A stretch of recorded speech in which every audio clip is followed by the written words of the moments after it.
Hi guys! So nagpre-prepare ngayon si Bunso ng mga kakailanganin niya kasi magluluto siya ngayon ng pinakbet. So ito yung mga gulay guys. Ayan. Ayan. Inaayos na niya tong nire-ready na niya itong dahon ng bulaklak ng kalabasa pala. Ayan. Ito na yung mga nagawa niya. Tapos guys, nag-ani si Papa namin ng tanim niya na ampalaya. So ito yung mga naani niya. Tapos tingnan nyo guys, sobrang cute. Nakakita na ba kayo ng ganto kaliit na ampalaya? Tingnan nyo. Ay, nahulog. Guys, tingnan nyo. Ang liit. Ang liit niya, guys. Ang cute. Pero kahit maliit pa lang siya, pwede na siya, guys. Pwede na siyang i-ano.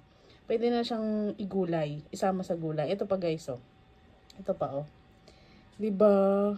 Ang liit niya, guys. Ang cute. Parang miniature ang palaya.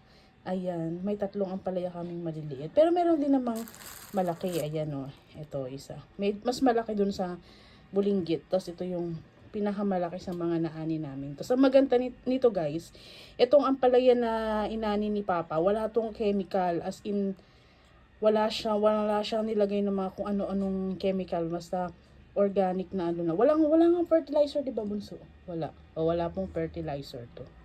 O diba? Kaya ang cute. Fresh na fresh. Masarap talaga kapag meron kang mga fresh na tanim na gulay sa bakuran mo. O diba? May pandagdag na kami sa pinakbet.